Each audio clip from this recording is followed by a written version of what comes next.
লক্ষ্মী দেৱীৰ অশ্বৰূপ। আজি আমি লক্ষ্মী দেৱীয়ে ঘোঁৰা ৰূপে জন্ম লোৱাৰ এক আচৰিত কাহিনী ক'বলৈ লৈছোঁ। দেৱী লক্ষ্মীৰ এই কাহিনী যিয়ে মন দি শুনে তেওঁ মাতা লক্ষ্মীৰ কৃপা প্ৰাপ্ত কৰি অজস্ৰ ধন সম্পত্তি তথা সুখ সমৃদ্ধি লাভ কৰে। পুৰাণত বৰ্ণিত মাতা লক্ষ্মীৰ এই অদ্ভুত কাহিনী মহৰ্ষি বেদব্যাসে ৰজা জন্মেজয়ৰ আগত বৰ্ণনা কৰিছিল। আহকচোন আজি সেই প্ৰাচীন কাহিনীটো আমিও জানো।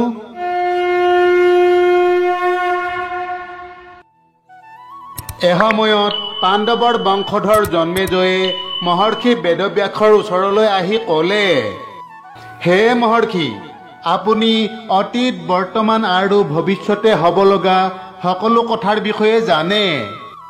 গতিকে আজি মই আপোনাৰ পৰা কেইটামান কথা জানিবলৈ আহিছোঁ। মাতা লক্ষ্মীয়ে এবাৰ ঘোঁৰা ৰূপে জন্ম লৈছিল। পিছে দেৱী লক্ষ্মীয়ে কিয় এই ঘোঁৰাৰ ৰূপ ল'ব লগা হ'ল? তাৰ পাছত এই ঘোঁৰাৰ ৰূপৰ পৰা কেনেকৈ মুক্তি পালে? শৈশৱ বংশৰ উৎপত্তি কেনেকৈ হৈছিল আৰু এই নামটো তেওঁলোকে কিয় পালে?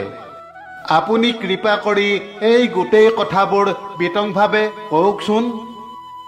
তেতিয়া মহৰ্ষি বেদব্যাসে ক'লে, হে ৰাজন, আপুনি যি প্ৰশ্ন সুধিছে তাৰ উত্তৰ অৱশ্যে পাব।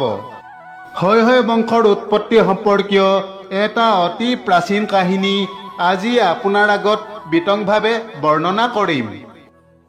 এই কাহিনী পুণ্য প্ৰদানকাৰী আৰু পাপ নাশক। গতিকে আপুনি এই কাহিনী ভালকৈ শুনিব লাগিব। মাতা লক্ষ্মীৰ কৃপাত এই কাহিনী শুনাজনৰ দৰিদ্ৰতা নাশ হয়। তেতিয়া ৰজা জন্মেজয়ে ক'লে, হে ঋষিবৰ, আপোনাৰ মুখৰ পৰা এই কাহিনী শুনিবলৈ মই ব্যাকুল হৈ পৰিছোঁ। অনুগ্ৰহ কৰি সেই প্ৰাচীন কাহিনীটো কওক। মই সেই কাহিনী অতি মনোযোগেৰে শুনিম। ৰজা জন্মেজয়ৰ আগ্ৰহত মহৰ্ষি বেদব্যাসে কাহিনী ক'বলৈ ধৰিলে। হে ৰাজন, এই কথা অতি প্ৰাচীন কালৰ। এদিন সূৰ্য দেৱতাৰ অতি সুন্দৰ আৰু তেজোদীপ্ত পুত্ৰ ৰেৱত তিনিও জগততে খ্যাত উচ্চৈঃশ্ৰৱা নামৰ সুন্দৰ ঘোঁৰাত উঠি ভগৱান বিষ্ণুৰ দৰ্শন কৰিবলৈ বৈকুণ্ঠ লোকলৈ আহিছিল। উচ্চৈঃশ্ৰৱা নামৰ সেই ঘোঁৰাটো সমুদ্ৰ মন্থনৰ সময়ত উৎপত্তি হৈছিল। সমুদ্ৰ মন্থনৰ পৰাই দেৱী লক্ষ্মীও আৱিৰ্ভাৱ হৈছিল। সেইবাবে সেই ঘোঁৰাটো আছিল মাতা লক্ষ্মীৰ ভাতৃ। সূৰ্য দেৱতাৰ পুত্ৰ ৰেৱত যেতিয়া ভগৱান বিষ্ণুৰ দৰ্শন কৰিবলৈ উচ্চৈঃশ্ৰৱা নামৰ ঘোঁৰাত বহি বৈকুণ্ঠ লোক পালেহি, তেতিয়া লক্ষ্মী দেৱীৰ দৃষ্টি সেই ঘোঁৰাত উঠি থকা ৰেৱতৰ ওপৰত পৰিল। নিজৰ ভাতৃ উচ্চৈঃশ্ৰৱা ঘোঁৰাটো দেখি দেৱী লক্ষ্মী অত্যন্ত আনন্দিত হৈছিল আৰু তাৰ সুন্দৰ ৰূপটো অপলক দৃষ্টিৰে চাবলৈ ধৰিলে। বৈকুণ্ঠৰ ফালে সূৰ্যপুত্ৰ ৰেৱত আহি থকা দেখি ভগৱান বিষ্ণুৱে দেৱী লক্ষ্মীক সুধিলে, হে দেৱী, চোৱাচোন, সূৰ্য দেৱতাৰ পুত্ৰ ৰেৱত তোমাৰ ভাতৃ উচ্চৈঃশ্ৰৱাৰ পিঠিত বহি বৈকুণ্ঠ লোকৰ ফালে আহি আছে।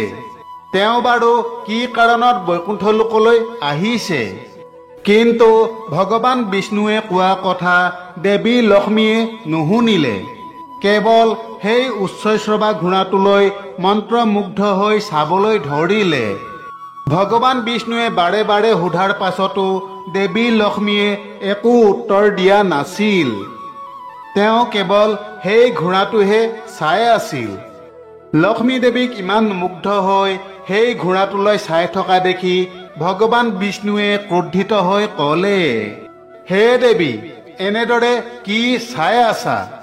এই ঘোঁৰাটোৰ প্ৰতি তুমি ইমানেই মুগ্ধ হৈ পৰিছা যে মই বাৰে বাৰে মাত দিয়াৰ পাছতো তুমি কোনো উত্তৰ নিদিলা। তোমাৰ মনটো অতি চঞ্চল হৈ পৰিছে। এগৰাকী সাধাৰণ নাৰী যেনেকৈ চঞ্চল, এই মুহূৰ্তত তুমিও তেনে হৈ পৰিছা। মোৰ ওচৰত থকাৰ পাছতো তুমি সেই ঘোঁৰাটোৰ প্ৰতি মোহিত হৈ পৰিছা। সেইবাবেই তুমি মৃত্যু লোকত ঘোঁৰাৰ ৰূপত জন্ম ল'ব লাগিব। ভগৱান বিষ্ণুৱে যেতিয়া দেৱী লক্ষ্মীক এনেদৰে অভিশাপ দিলে, তেতিয়া দেৱী লক্ষ্মীয়ে অত্যন্ত ভয়ভীত আৰু দুখী হৈ কান্দিবলৈ ধৰিলে আৰু ভগৱান বিষ্ণুক প্ৰণাম কৰি ক'লে, হে প্ৰভু, হে কৰুণা নিধান, এটা সামান্য অপৰাধৰ বাবে আপুনি মোক কিয় ইমান ভয়ানক অভিশাপ দিলে? হে প্ৰভু, আপুনি ত্ৰিগুণাতীত হোৱা বাবে আপোনাৰ মাজত কোনো ধৰণৰ ক্ৰোধৰ ভাৱনা নাথাকে। তেনে ক্ষেত্ৰত আজি কি ক্ৰোধৰ বাবে মোক অভিশাপ দিলে? মই আপোনাৰ প্ৰিয়তমা, আপুনি মোক সদায় ভাল পাই আহিছে। তেন্তে আজি মই কেনেকৈ আপোনাৰ অভিশাপৰ পাত্ৰী হৈ পৰিলো? হে প্ৰভু, আপোনাৰ পৰা বিচ্ছেদ হৈ মই জীয়াই থাকিব নোৱাৰিম। ভগৱান বিষ্ণুৱে ক'লে, হে দেৱী, তুমি কোনো অভিশাপৰ পাত্ৰী নহয়। মই আজিলৈকে কেতিয়াও কাকো অভিশাপ দিয়া নাই। কিন্তু তোমাক অভিশাপ দিয়াৰ আঁৰত সংসাৰৰ কল্যাণ লুকাই আছে। সেইবাবেই তুমি চিন্তা ত্যাগ কৰি পৃথিৱীলৈ যোৱা আৰু অতি সোনকালে এই অভিশাপৰ পৰা মুক্ত হবা। দেৱী লক্ষ্মীয়ে ক'বলৈ ধৰিলে, হে স্বামী, মই জানো যে আপোনাৰ প্ৰতিটো কৰ্মৰ আঁৰত জগতৰ কল্যাণ লুকাই আছে। মোক অভিশাপ দিয়াৰ আঁৰতো নিশ্চয় কিবা এটা মহান উদ্দেশ্য আছে। সেইবাবেই আপোনাৰ অভিশাপ মই মানি লৈছো। কিন্তু হে প্ৰভু, আপোনাৰ পৰা বিচ্ছেদ হৈ মই বেছিদিন জীয়াই থাকিব নোৱাৰিম। গতিকে অনুগ্ৰহ কৰি কওক, এই অভিশাপৰ পৰা মই কেনেকৈ মুক্তি পাম আৰু কেতিয়া আপোনাৰ ওচৰলৈ উভতি আহিম? তেতিয়া ভগৱান বিষ্ণুৱে অতি মৰমেৰে ক'বলৈ ধৰিলে, হে প্ৰিয়ে, যেতিয়া তুমি পৃথিৱীত মোৰ দৰে এটা পুত্ৰ জন্ম দিবা, তেতিয়া তুমি পুনৰ বৈকুণ্ঠলৈ ঘূৰি আহি মোক লগ পাবা। বেদব্যাসে পুনৰ ক'বলৈ ধৰিলে, হে ৰাজন, এতিয়া দেৱী লক্ষ্মীয়ে ঘোঁৰাৰ ৰূপ লৈ কি কৰিলে আৰু কেনেকৈ পুত্ৰ জন্ম দিলে সেই কথা ক'বলৈ লৈছো। অনুগ্ৰহ কৰি এই সুন্দৰ আৰু মনোমোহা কাহিনীটো ভালদৰে শুনিব। হে ৰাজন, ভগৱান বিষ্ণুৱে দেৱী লক্ষ্মীক অভিশাপ দিয়া দেখি সূৰ্যৰ পুত্ৰ দেৱত ভয়তে দূৰৰ পৰাই তেওঁক প্ৰণাম কৰি উভতি গ'ল আৰু গোটেই কাহিনীটো পিতৃ সূৰ্য দেৱতাৰ আগত বৰ্ণনা কৰিলে। এইফালে কমল নয়নী মাতা লক্ষ্মী দেৱীয়ে দুখী হৈ ভগৱান বিষ্ণুৰ পৰা অনুমতি লৈ মৃত্যু লোকলৈ যাত্ৰা কৰিলে আৰু উত্তৰ দিশত যমুনা আৰু তমসা নদীৰ সংগমস্থলীত দেৱী লক্ষ্মীয়ে ঘোঁৰাৰ ৰূপ লৈ আহি উপস্থিত হ'ল। সেই স্থানতে থাকি দেৱী লক্ষ্মীয়ে একাগ্ৰচিত্তে ত্ৰিশূলধাৰী ত্ৰিনয়ন ভগৱান শিৱৰ পূজা কৰিবলৈ ধৰিলে। দেৱী লক্ষ্মীয়ে অতি সুন্দৰ ঘোঁৰাৰ ৰূপ লৈছিল আৰু সেই ৰূপতে তেওঁ নদীৰ পাৰত ভগৱান শিৱৰ ধ্যান কৰিবলৈ আৰম্ভ কৰিছিল। ভগৱান শিৱৰ ধ্যান কৰি দেৱী লক্ষ্মীৰ 1000 বছৰ পাৰ হৈ গ'ল। তেনেতে এদিন ভগৱান শংকৰে মাতা পাৰ্বতীৰ লগত আহি দেৱী লক্ষ্মীৰ সন্মুখত উপস্থিত হ'ল। ভগৱান শংকৰে দেৱী লক্ষ্মীক ক'লে, হে দেৱী, হে জগত মাতৃ, এই দুৰ্গম অৰণ্যৰ মাজত ঘোঁৰাৰ ৰূপ ধাৰণ কৰি কিয় তপস্যা কৰি আছা? তোমাৰ স্বামী ভগৱান বিষ্ণু নিজেই পৰম ব্ৰহ্ম। তেওঁৱেই সকলো কামনা পূৰ্ণ কৰে আৰু সকলোকে ৰক্ষা কৰে। হে দেৱী, মুখ্য প্ৰদান কৰা বাসুদেৱ জগন্নাথক এৰি এই সময়ত কিয় মোৰ পূজা কৰি আছা? এগৰাকী নাৰীৰ বাবে তেওঁৰ স্বামীয়েই তেওঁৰ ইষ্ট দেৱতা। গতিকে ইষ্ট দেৱতাক এৰি কেতিয়াও আন কাকো পূজা কৰা উচিত নহয়। স্বামীৰ সেৱাই নাৰীৰ চিৰন্তন ধৰ্ম। স্বামী যেনেকুৱাই নহওক কিয় নিজৰ কল্যাণ সাধন কৰিব বিচৰা নাৰীয়ে কেৱল স্বামীৰ সেৱাহে কৰিব লাগে। ভগৱান বিষ্ণু সদায় জীৱৰ আৰাধনাৰ যোগ্য। গতিকে হে দেৱী, সেই ভগৱান বিষ্ণুৰ সলনি মোৰ ধ্যান কিয় কৰি আছা? তেতিয়া দেৱী লক্ষ্মীয়ে ক'বলৈ ধৰিলে, হে আশুতোষ, হে মহাদেৱ, মোৰ স্বামীয়ে মোক ঘোঁৰা হ'বলৈ অভিশাপ দিছে। আপুনি অনুগ্ৰহ কৰি মোক এই অভিশাপৰ পৰা ৰক্ষা কৰক। হে ভোলানাথ, সেই সময়ত মই এই অভিশাপৰ পৰা মুক্তি পাবলৈ মোৰ স্বামীক সমাধান বিচাৰিছিলোঁ। তেতিয়া তেওঁ মোক এই সমাধান ক'লে যে যেতিয়া মই পৃথিৱীত এটা পুত্ৰ সন্তান জন্ম দিম তেতিয়াহে মই অভিশাপৰ পৰা মুক্ত হ'ম আৰু পুনৰ বৈকুণ্ঠ লোকলৈ উভতি যাব পাৰিম। মোৰ স্বামীয়ে এনেদৰে কোৱাৰ বাবেই মই এই অৰণ্যৰ মাজত তপস্যা কৰিবলৈ আহিছোঁ আৰু সকলো কামনা পূৰ্ণ কৰা ভগৱান আপোনাৰ পূজা কৰিবলৈ ধৰিলোঁ। হে মহাদেৱ, এই নিৰপৰাধ পত্নীক ত্যাগ কৰি মোৰ স্বামী বিষ্ণু বৈকুণ্ঠ লোকত বিৰাজমান হৈ আছে। তেওঁৰ অবিহনে মই কেনেকৈ পুত্ৰ সন্তান জন্ম দিম? হে ভগৱান শিৱ, যদি আপুনি মোৰ প্ৰতি প্ৰসন্ন তেন্তে মোক পুত্ৰ লাভৰ বৰ প্ৰদান কৰক। আপোনাৰ আৰু শ্ৰীহৰিৰ মাজত কোনো পাৰ্থক্য নাই। হে মহাদেৱ, মই যেতিয়া স্বামীৰ লগত আছিলোঁ তেতিয়াৰ পৰাই মই জানো যে আপুনি আৰু ভগৱান বিষ্ণু একেজনেই। শিৱই বিষ্ণু আৰু বিষ্ণুৱেই শিৱ। আপোনালোক দুয়োজনেই যে এক হয় তাত কোনো সংশয় নাই। আপুনি আৰু শ্ৰীহৰি বিষ্ণু যে এক হয় সেই কথা জানিয়েই মই আপোনাৰ আৰাধনা কৰিছোঁ। অন্যথা স্বামীক এৰি আপোনাৰ আশ্ৰয় ল'লে মোৰ দুখ লাগিলহেঁতেন। তেতিয়া ভগৱান শিৱই ক'লে, হে দেৱী, মই আৰু বিষ্ণু এক। তুমি এই কথা কেনেকৈ জানিব পাৰিলা?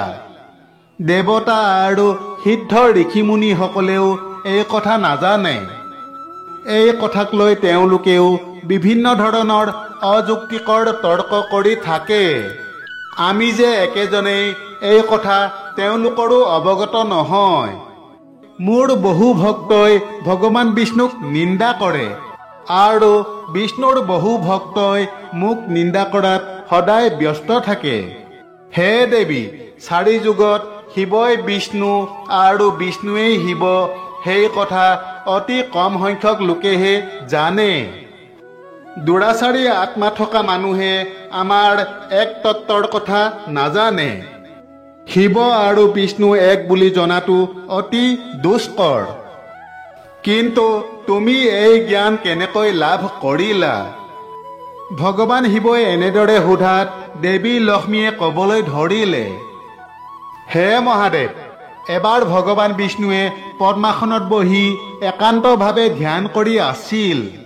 ভগৱান বিষ্ণুক ধ্যান কৰি থকা দেখি মই আচৰিত হৈ তেওঁক সুধিলোঁ, হে প্ৰভু, সমুদ্ৰ মন্থনৰ সময়ত যেতিয়া মই জন্ম লৈছিলোঁ সকলো দেৱতাৰ ভিতৰত শ্ৰেষ্ঠ বুলি জানি মই আপোনাক স্বামী হিচাপে গ্ৰহণ কৰিছিলোঁ।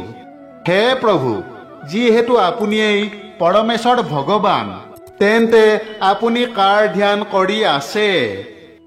এই সংসাৰত আপোনাতকৈ শ্ৰেষ্ঠ ভগৱান অন্য কোনোবা আছে নেকি? মোৰ মনত এটা সংশয় ভাৱৰ সৃষ্টি হৈছে। অনুগ্ৰহ কৰি আপুনি মোৰ এই সংশয় দূৰ কৰক। তেতিয়া ভগৱান বিষ্ণুৱে ক'বলৈ ধৰিলে, হে দেৱী, মই সদায় আশুতোষ ভগৱান পাৰ্বতীপতি শংকৰৰ ধ্যান কৰোঁ আৰু দেৱৰো দেৱ মহাদেৱেও মোৰেই ধ্যান কৰে। আমি দুয়ো ইজনে সিজনৰ ধ্যান কৰোঁ। শিৱই মোৰ প্ৰাণ আৰু মই শিৱৰ প্ৰাণ। এইদৰে আমাৰ মাজত কোনো ভিন্নতা নাই। বিষ্ণুৱেই শিৱ আৰু শিৱই বিষ্ণু। হে প্ৰিয়ে, মোৰ যি ভক্তই ভগৱান শিৱক ঘৃণা কৰে আৰু শিৱ নিন্দা কৰে তেওঁলোকে নিশ্চিত ৰূপে নৰকত পৰে আৰু যিসকল শিৱ ভক্তই মোৰ নিন্দা কৰে সেইসকলো নিশ্চিতভাৱে নৰকত পৰে। দেৱী লক্ষ্মীয়ে পুনৰ ক'বলৈ ধৰিলে, হে মহাদেৱ, এনেকৈয়ে মোৰ স্বামীয়ে এই অতি গোপন ৰহস্য কথা মোৰ আগত কৈছিল।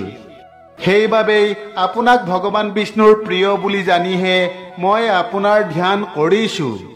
গতিকে হে মহাদেৱ, অনুগ্ৰহ কৰি মোক এটা সমিধান দিয়ক, যাতে মই পুনৰ মোৰ স্বামীৰ সংগ লাভ কৰিব পাৰোঁ। লক্ষ্মী দেৱীৰ এনে কথা শুনি ভগৱান শিৱ অতি প্ৰসন্ন হৈ ক'বলৈ ধৰিলে, হে দেৱী, তোমাৰ তপস্যাত মই সন্তুষ্ট। তুমি নিশ্চয় তোমাৰ স্বামীৰ সংগ পুনৰ লাভ কৰিবা, তাত কোনো সংশয় নাই। মোৰ প্ৰেৰণাত ভগৱান বিষ্ণুৱে তোমাক লগ কৰিবলৈ ঘোঁৰাৰ ৰূপত তোমাৰ ওচৰলৈ আহিব আৰু সেই নাৰায়ণৰ মিলনৰ ফলত তুমি তেওঁৰ দৰেই এক পুত্ৰ লাভ কৰিবা। পুত্ৰ সন্তান জন্ম দিয়াৰ পাছত তুমি ভগৱান বিষ্ণুৰ সৈতে পুনৰ বৈকুণ্ঠ লোকলৈ ঘূৰি যাবা আৰু তেওঁৰ প্ৰিয় হৈ পৰিবা। হে দেৱী, তোমাৰ মনটো সদায় ভগৱান বিষ্ণুতে কেন্দ্ৰীভূত হৈ থাকিব লাগে, তেওঁৰ কথাহে চিন্তা কৰিব লাগে। যদি তোমাৰ মনটো তোমাৰ স্বামীৰ প্ৰতি কেন্দ্ৰীভূত হ'লহেঁতেন তেন্তে তোমাৰ মন সেই ঘোঁৰাটোৰ প্ৰতি আকৰ্ষিত নহ'লহেঁতেন। এগৰাকী নাৰীৰ মন সদায় স্বামীৰ প্ৰতিয়েই কেন্দ্ৰীভূত হৈ থকা উচিত আৰু এই কাৰণেই তুমি অভিশপ্ত হ'ব লগা হৈছে। এতিয়া তুমি এই স্থানতে বহি তোমাৰ স্বামী ভগৱান বিষ্ণুক আৰাধনা কৰা, কেৱল তেওঁৰ ধ্যান কৰা। তেওঁৰ কৃপাত তুমি অতি সোনকালে এই অভিশাপৰ পৰা মুক্তি পাবা। এইদৰে ভগৱান শিৱই লক্ষ্মী দেৱীক আশীৰ্বাদ দি দেৱী পাৰ্বতীৰ সৈতে সেই স্থানৰ পৰা অন্তৰ্ধান হৈ পৰিল। তাৰ পাছত লক্ষ্মী দেৱীয়ে সেই অৰণ্যতে বহি ভগৱান বিষ্ণুৰ ধ্যান কৰিবলৈ ধৰিলে। ঘোঁৰাৰ ৰূপতে থাকি তেওঁ সদায় স্বামীক স্মৰণ কৰিছিল আৰু অভিশাপৰ পৰা মুক্ত কৰিবলৈ প্ৰাৰ্থনা কৰিছিল। আনফালে লক্ষ্মী দেৱীক বৰদান দি ভগৱান শিৱ মাতা পাৰ্বতীৰ সৈতে কৈলাশ পৰ্বতলৈ গুচি গ'ল। কৈলাশত উপস্থিত হোৱাৰ পাছত শিৱই নিজৰ এজন গণ চিত্ৰৰূপক মাতি আনি ক'লে, হে চিত্ৰৰূপ, তুমি এতিয়াই বৈকুণ্ঠ লোকলৈ যোৱা আৰু মোৰ কথাৰে ভগৱান বিষ্ণুৰ ওচৰত প্ৰাৰ্থনা কৰা, যাতে তেওঁ নিজৰ শোকাতুৰ পত্নীক সোনকালেই অভিশাপৰ পৰা মুক্ত কৰে। ভগৱান শংকৰৰ এই কথা শুনি চিত্ৰৰূপে শিৱৰ বাৰ্তা লৈ দ্ৰুতগতিত বৈকুণ্ঠ লোকৰ দিশে ৰাওনা হ'ল। চিত্ৰৰূপে বৈকুণ্ঠ লোক গৈ পাই দেখিলে যে বৈকুণ্ঠ লোকৰ দুৱাৰত চাৰিভুজাযুক্ত ভগৱান বিষ্ণুৰ দৰে ৰূপৰ জয় বিজয় নামৰ দুজন দুৱাৰৰক্ষী থিয় হৈ আছে। জয় বিজয়ক দেখি চিত্ৰৰূপে প্ৰণাম জনাই ক'লে, হে দুৱাৰৰক্ষীসকল, আপোনালোকে ভগৱান বিষ্ণুৰ ওচৰলৈ গৈ কওক যে ভগৱান শিৱৰ দ্বাৰা পঠোৱা এজন দূত তেওঁক সাক্ষাৎ কৰিবলৈ আহি দুৱাৰত ৰৈ আছে। তেতিয়া ভগৱান বিষ্ণুৰ দ্বাৰৰক্ষী জয় বিজয়ে খৰধৰকৈ ভগৱান বিষ্ণুৰ ওচৰলৈ গৈ তেওঁক প্ৰণাম জনাই ক'বলৈ ধৰিলে, হে প্ৰভু, চিত্ৰৰূপ নামৰ ভগৱান শংকৰৰ এজন দূত আপোনাৰ দৰ্শন কৰিবলৈ আহি দুৱাৰত ৰৈ আছে। তেওঁৰ আগমনৰ উদ্দেশ্য আমি নাজানো। প্ৰভু, আপুনি আদেশ কৰক, তেওঁক বৈকুণ্ঠ লোকত প্ৰৱেশ কৰিবলৈ দিয়া উচিত হ'বনে নহয়? ভগৱান বিষ্ণুৱে মহাদেৱৰ দূত চিত্ৰৰূপৰ আগমনৰ কাৰণ ইতিমধ্যে জানিছিল। সেইবাবেই তেওঁ নিজৰ দুৱাৰৰক্ষী দুজনক ক'লে, হে জয় বিজয়, দুৱাৰমুখত থিয় হৈ থকা ভগৱান শংকৰৰ সেই দূতজনক অতি শ্ৰদ্ধাৰে ইয়ালৈ লৈ আহক। ভগৱান বিষ্ণুৰ কথা শুনাৰ পাছত দুৱাৰৰক্ষী জয় বিজয়ে বৈকুণ্ঠৰ দুৱাৰমুখত থিয় হৈ থকা ভগৱান শংকৰৰ দূতৰ ওচৰলৈ ঘূৰি গ'ল আৰু অতি শ্ৰদ্ধাৰে তেওঁক বৈকুণ্ঠ লোকলৈ আহিবলৈ ক'লে। তেতিয়া চিত্ৰৰূপে আনন্দমনে বৈকুণ্ঠ লোকত প্ৰৱেশ কৰিলে আৰু হাতযোৰ কৰি ভগৱান বিষ্ণুৰ সন্মুখত থিয় হ'ল। ভগৱান বিষ্ণুৱে হাতযোৰ কৰি সন্মুখত থিয় হৈ থকা চিত্ৰৰূপক দেখি আনন্দৰে ক'লে, হে চিত্ৰৰূপ, বৈকুণ্ঠ লোকলৈ তোমাক স্বাগতম। কৈলাশত সকলো কুশলে আছেনে?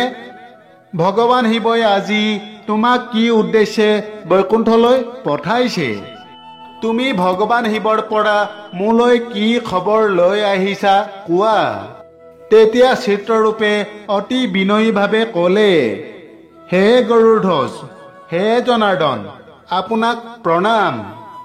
হে প্ৰভু, আপুনি সৰ্বজ্ঞ, আপুনি সকলো জানে।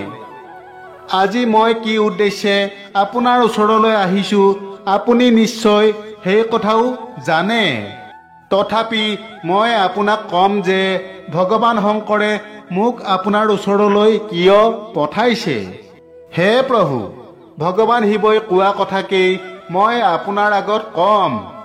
হে সৰ্বেশ্বৰ, মোৰ প্ৰভুৱে কৈছে, হে বিভু, আপোনাৰ পত্নী লক্ষ্মীয়ে এখন দুৰ্গম অৰণ্যত যমুনা আৰু তমসা নদীৰ সংগমস্থলত তপস্যা কৰি আছে।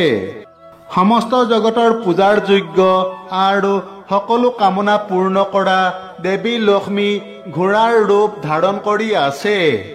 দেৱী লক্ষ্মী অবিহনে এই পৃথিৱীৰ কোনো জীৱই সুখী হ'ব নোৱাৰে। হে জনাৰ্দন, লক্ষ্মীক পৰিত্যাগ কৰাৰ আঁৰৰ কাৰণ কি?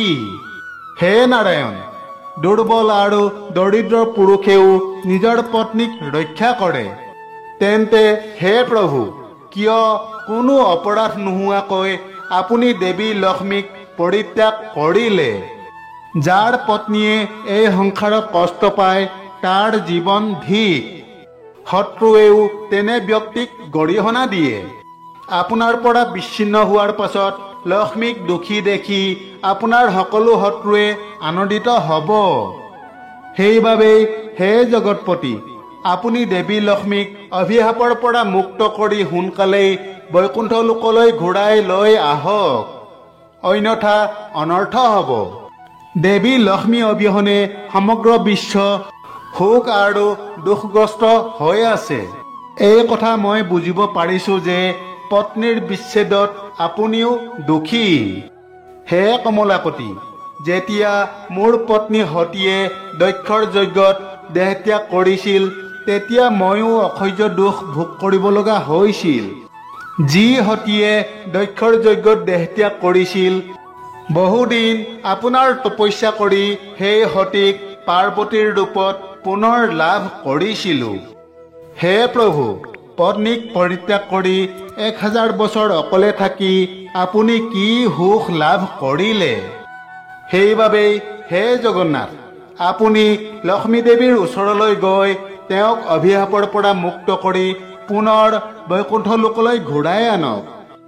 হে সৰ্বেশ্বৰ, আপুনিও ঘোঁৰাৰ ৰূপ লৈ পতিব্ৰতা ধৰ্ম পালন কৰা লক্ষ্মী দেৱীৰ ওচৰলৈ গৈ তেওঁৰ পৰা পুত্ৰ জন্ম দি বৈকুণ্ঠলৈ লৈ আহক। এইদৰে চিত্ৰৰূপে ভগৱান শিৱৰ বাৰ্তা ভগৱান বিষ্ণুক শুনাইছিল। ভগৱান বিষ্ণুৱে চিত্ৰৰূপৰ মুখৰ পৰা শিৱৰ বাৰ্তা শুনি ক'লে, ঠিকেই, মহাদেৱৰ কথা সত্য। মই অৱশ্যেই ঘোঁৰাৰ ৰূপত লক্ষ্মী দেৱীৰ ওচৰলৈ যাম। তাৰ পাছত ভগৱান বিষ্ণুৰ আগত ভগৱান শিৱৰ বাৰ্তা জনাই সেই দূত চিত্ৰৰূপে পুনৰ কৈলাশৰ ফালে উভতি গ'ল। চিত্ৰৰূপ যোৱাৰ পাছত ভগৱান বিষ্ণুৱে এটা সুন্দৰ ঘোঁৰাৰ ৰূপ লৈ দেৱী লক্ষ্মীয়ে ঘোঁৰাৰ ৰূপত তপস্যা কৰি থকা ঠাইলৈ গ'ল। সেই ঠাইত ভগৱান বিষ্ণুৱে দেখিলে যে দেৱী লক্ষ্মীয়ে ঘোঁৰাৰ ৰূপত তপস্যা কৰি আছে। দেৱী লক্ষ্মীয়ে যেতিয়া সন্মুখত এটা ঘোঁৰাৰ ৰূপ দেখিলে তেতিয়া লক্ষ্মীয়ে চিনি পালে যে সেইজন ভগৱান বিষ্ণু। সন্মুখত স্বামীক দেখি দেৱী লক্ষ্মীয়ে বাৰে বাৰে তেওঁক প্ৰণাম কৰিবলৈ ধৰিলে। লক্ষ্মীৰ চকুৰ পৰা চকুলো বৈ আহিছিল। তেতিয়া ভগৱান বিষ্ণুৱে লক্ষ্মী দেৱীক ক'লে, হে প্ৰিয়ে, আজি তোমাৰ তপস্যা সফল হ'ল। মই নিজেই তোমাক এই অভিশাপৰ পৰা মুক্ত কৰিবলৈ আহিছোঁ। তাৰ পাছত ভগৱান বিষ্ণু আৰু লক্ষ্মী দেৱীৰ মিলনৰ ফলত সেই পবিত্ৰ স্থানত এটি সুন্দৰ পুত্ৰৰ জন্ম হয়। তেতিয়া ভগৱান বিষ্ণুৱে হাঁহি মাৰি দেৱী লক্ষ্মীক ক'লে, হে প্ৰিয়ে, এতিয়া তুমি এই ঘোঁৰাৰ ৰূপ ত্যাগ কৰি তোমাৰ আগৰ সুন্দৰ শৰীৰটো ধাৰণ কৰা। হে দেৱী, আমি দুয়ো ঐশ্বৰিক শৰীৰ লৈ পুনৰ আমাৰ বৈকুণ্ঠ লোকলৈ ঘূৰি যাম আৰু আমাৰ এই পুত্ৰ ইয়াতে থাকিব। দেৱী লক্ষ্মীয়ে ক'লে, হে প্ৰভু, মোৰ দেহৰ পৰা জন্ম হোৱা এই পুত্ৰক মই এই দুৰ্গম অৰণ্যত কেনেকৈ এৰি থৈ যাম? নিজৰ পুত্ৰৰ প্ৰতি থকা মাতৃস্নেহ ত্যাগ কৰাটো বৰ কঠিন। হে প্ৰভু, এই অতি দুৰ্গম অৰণ্যত এই কণমানি শিশুটিৰ গতি কি হ'ব? তাক কোনে পালন কৰিব? কোনে ৰক্ষা কৰিব? হে প্ৰভু, আমাৰ এই পুত্ৰক মই পৰিত্যাগ কৰিব নোৱাৰো। সেইবাবেই আপুনি তাকো আমাৰ লগত যাবলৈ দিয়ক। তেতিয়া ভগৱান বিষ্ণুৱে ক'লে, হে প্ৰিয়ে, এই পুত্ৰক লৈ তোমাৰ শোক কৰা উচিত নহয়। সি ইয়াত সুখেৰে জীয়াই থাকিব। মই ইতিমধ্যে তাৰ সুৰক্ষাৰ ব্যৱস্থা কৰিছোঁ। হে দেৱী, আমাৰ এই পুত্ৰক ইয়াত এৰি থৈ যোৱাৰ আঁৰত এটা মহান উদ্দেশ্য লুকাই আছে। মই সেই কথা তোমাক কৈছোঁ, তুমি ভালদৰে শুনা। এই পৃথিৱীত যজাতিৰ পুত্ৰ তুৰ্বসু নামৰ এজন বিখ্যাত ৰজা আছে। সম্প্ৰতি তেওঁ পুত্ৰ প্ৰাপ্তিৰ বাবে কঠোৰ তপস্যা কৰি আছে। তুৰ্বসুৱে তপস্যা কৰি থকা ইতিমধ্যে 100 বছৰ পাৰ হৈ গ'ল আৰু তেওঁৰ বাবেই মই এই পুত্ৰ জন্ম দিছোঁ। এই পুত্ৰক মই এতিয়াই সেই ৰজাৰ ওচৰলৈ পঠাই দিম। হে প্ৰিয়ে, আমাৰ এই পুত্ৰই পাছত ৰজা হৈ তিনিও লোকতে যশ খ্যাতি লাভ কৰিব। সেইবাবেই এতিয়া তুমি এই পুত্ৰৰ চিন্তা ত্যাগ কৰি বৈকুণ্ঠ লোকলৈ বলা। তোমাক অভিশাপ দিয়াৰ আঁৰত মোৰ এই উদ্দেশ্যই আছিল। ভগৱান বিষ্ণুৰ এইবোৰ কথা শুনি লক্ষ্মী দেৱী অতি আনন্দিত হ'ল আৰু তাৰ পাছত দুয়োজনেই দিব্য বিমানত বহি বৈকুণ্ঠ লোকলৈ গুচি গ'ল। মহৰ্ষি বেদব্যাসে ক'লে, হে ৰাজন, এইদৰে ভগৱান বিষ্ণুৱে লীলা কৰি পুত্ৰ সন্তান জন্ম দিলে আৰু তাৰ পৰাই হৈহয় বংশৰ উৎপত্তি হ'ল। ভগৱান বিষ্ণুৱে যি কৰে তাৰ আঁৰত সমগ্ৰ জগতৰ কল্যাণ নিহিত হৈ থাকে।